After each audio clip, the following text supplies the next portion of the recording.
जेव्हापासून फ्रीज आणि किचन साफ केले ना तेव्हापासून मला वेळच लागले. कधी एकदा सगळं घर असं स्वच्छ करेन असं झाले. तर आज मी ना भिंती वगैरे स्वच्छ करून घेणार होते, म्हणजेच जाळ्या वगैरे काढून घेणार होते. आणि हे जे पडदे आहेत ना ते ना खूप जरा धुळीने भरले होते. मग त्यांना म्हटले आज धुवूनच काढावं त्यांना. तसे हे जे तोरण आहेत ना ते घेऊन खूप मला वर्ष झाले होते, जवळजवळ 3-4 वर्षपेक्षा पण जास्त झाले असतील. पण हे व्यवस्थित धुतले ना शॅम्पूमध्ये तर ते जसेचे आहेत तसे दिसतात नवीन. तर हे आज धुवायलाच काढले होते मी, का तर खूप धूळ झाली होती त्याच्यावर. आणि बाहेरच्या दरवाजाचं तर काय सांगूच नका, मागे जो वारा सुटला होता ना त्याच्यामुळे हा पूर्ण धुळीने माकला होता. तसं मी बाहेरचा दरवाजाचा जो तोरण आहे ना तो मी सारखंच धुवत असते, का तर बाहेरची धूळ त्याच्यावर बसते म्हणून. मग आज तर चला म्हटलं आज सगळेच पडदे धुवून काढावेत. अनेकदा का मनात इच्छा बसली ना की आज घर स्वच्छ करायचं म्हणजे करायचंच, तर ते केल्याशिवाय ना असं शांतच बसू वाटत नाही. म्हणजे मला तरी तसं होतं. तुमच्या बाबतीत असं होतं का मला नक्कीच कमेंट करून सांगा. मी जेव्हापासून फ्रीज आणि किचन साफ केले ना तेव्हापासून तर मला वेळच लागले साफसफाईचं. तसं मल्हारमुळे मला जास्त काही कामं करता येत नाहीत, का तर एकदा मल्हार उठला की मी पूर्ण माझं लक्ष त्याच्याकडेच देते, हे तुम्हाला तर माहितीच झालं आता. पण त्यांनी झोपला ना मगच माझी ही कामं अशी मी करते. तर आता तो झोपलेलाच आहे तर म्हटलं चला आज करूनच घेऊयात. आणि खूप दिवस झालं जाळ्या पण काढल्या नव्हत्या. मागच्या 2-3 आठवड्यापासून मी जाळ्याच काढल्या नव्हत्या. तर हे जे लाईटचे पाईप वगैरे असतात ना तर त्याच्यावरती ना थोडी थोडी अशी धूळ येऊन साठते. तर ते पण मला स्वच्छ करून घ्यायचं होतं आज. पण हा ब्रश आहे ना तर खूप उपयोगी पडतो. हा मी मिशोवरून मागवला होता. काहीतरी मला 150 का 200पर्यंत पडला होता. जर तुम्हाला पाहिजे असेल तर मी ह्याची लिंक डिस्क्रिप्शन बॉक्समध्ये नक्कीच देईन. पण खूप उपयोगी पडतो हा. फॅनची धूळ वगैरे पण ह्यानी सगळी साफ होते. आणि भिंतीवरची बारीक बारीक जाळ्यासुद्धा ना ह्याच्याने एकदम स्वच्छ पद्धतीने निघतात. आणि मल्हार झोपलाय म्हणून काहीतरी काम करायचं म्हटलं ना तर काहीतरी चुकून मागून काही ना काहीतरी आवाज हो, भांड्याचा आवाज हो किंवा माझ्याकडून कोणतं तरी भांडं पड असं नेहमीच होतं. तर इथे मी जाळ्या काढत होते ना तर माझा चुकून धक्का ना तिथे ठेवलेला ना ते गुड नाईटच्या मशीनला लागला आणि ते धाडकनी खाली पडलं. त्याचा आवाज झाला. बरं झालं पण मल्हार उठला नाही. तर मल्हारला ना निमित्तच लागतं झोपेतून उठायला. जरा जरी पिण्याचा जरी आवाज आला ना तरी मल्हार उठून बसतो. पण आज काय माहिती त्याला झोपच लागली होती जाम. वातावरणामुळे बहुतेक त्याला झोप भरपूर लागते आता ह्या.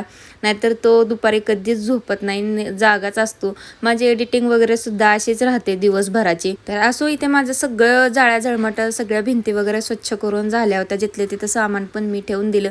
आता तो फ्रीज तुम्हाला वाटत असेल की हा फ्रीज हॉलमध्ये कसा काय आलेला आहे. तर हा फ्रीज जुना आहे, तो रिपेरिंगसाठी घरात आलेला आहे. तर तो रिपेअर झाल्यानंतर ज्याच्या त्याच्या माणसाचा जिकडे तिकडे तो जाईल तोपर्यंत तो हॉलमध्ये तसेच अडचण करत राहील. कधी तो जातोय असेच मी पण वाट बघते पण तो जात नाही आहे. तर असो इथे मी आता स्वयंपाक करायला आले होते. माझी धूळ किती घरातून निघली ना हे मी तुम्हाला शॉर्ट व्हिडिओमध्ये नक्कीच दाखवेन. पण या व्हिडिओमध्ये मी ते नाही दाखवणार, तर नक्कीच शॉर्ट व्हिडिओ बघा. स्वयंपाकासाठी मी आज बनवणार होते हिरव्या मुगाची आमटी. आमच्या इकडे त्याला हिरव्या मुगाचा गरगट्टासुद्धा म्हणतात. आमच्या सोलापूरमध्ये तर सारखीच ही गोष्ट केली जाते. तुमच्या इकडे केली जाते का मला नक्कीच कमेंट करून सांगा.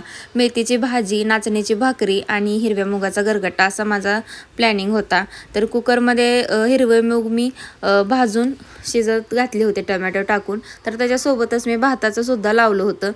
तर इकडे मी नाचणीचं पीठ गरम पाण्यामध्ये थोडंसं तूप टाकून ना पाणी उकळून घेतलं आणि मग नाचणीचं पीठ त्याच्यामध्ये टाकलं.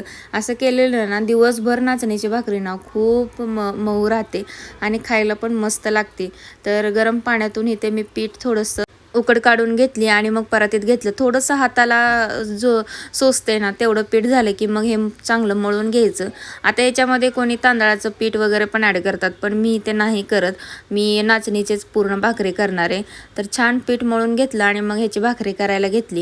जेव्हापासून हे नाचणीचं पीठ मी दळून आणले ना तेव्हापासून ना मला काही ना काहीतरी ह्याची करायची भरपूर इच्छा होते. तर मागे मी ह्याचे थालीपीठ बनवले होते, त्याच्यानंतर डोसे बनवले. तर डोसे तर माझे 2 वेळा तरी झाले या पिठाचे. तर आज म्हटलं चला भाकरी करून ह्याचं संपवूनच टाकूया सगळं. माझे हिरवे मूग आणि भात शिजून झाला होता तर मी त्याचा गॅस बंद केला आणि पटकन आता भाकरी करायला घेतली.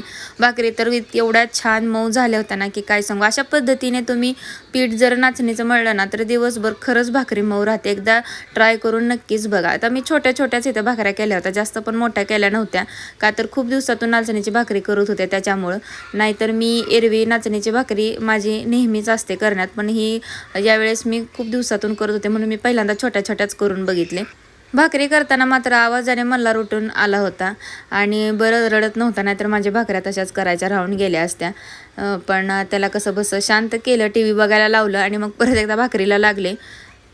काल एका शॉर्टमध्ये ना मी चुकून पाऊस पडतानाचा ना मीडियम साईजचा पाऊस पडतोय असं चुकून बोलले. मला म्हणायचं होतं की पाऊस थोडासा मध्यम पडतोय, म्हणजे जास्त पण मोठा नाही पडत आणि जास्त बारीक पण नाही पडत, थोडासा मध्यम आकाराचा पाऊस पडतोय असं मला म्हणायचं होतं. पण मी मीडियम साईजचा चुकून म्हणून गेले, तर त्याच्यावरती लगेच एका ताईची मला कमेंट आली. पण मला पहिल्यांदा माहीतच नव्हतं की मी असं चुकून बोलून गेले होते. तर नंतर त्या ताईंची कमेंट वाचल्यानंतर मला समजलं की मी मीडियम साईजचा पाऊस पडतोय असं सांगितले.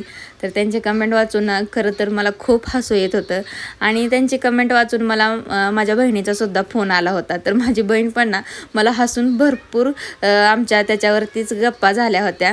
तर इकडे माझी भाकरी बघा टम्म किती छान फुगलेली आहे.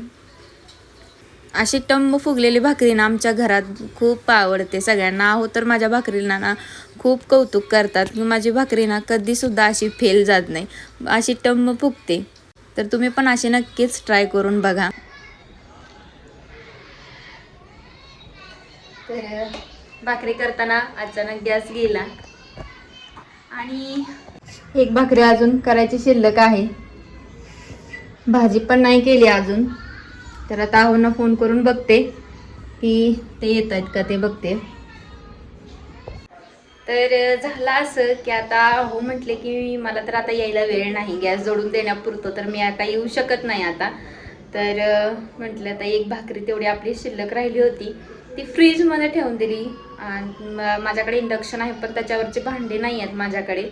मग म्हटलं आता माझ्या कुकरमध्ये बघा इथं भाजी पण करायची राहिली होती आणि आपल्या भाकऱ्या तर करून 4 झाल्या होत्या, एक लास्टचीच राहिली होती भाकरी आणि मेथीची भाजी आणि भात करून झाला होता माझा फक्त. आणि तेवढे भाजीला फोडणी द्यायचं तर गॅस गेलाय. तर आता बघू संध्याकाळच्या ह्याच्यामध्ये स्वयंपाकामध्ये आता मी भाजी करते, तर त्यावेळेस मी तुम्हाला दाखवते.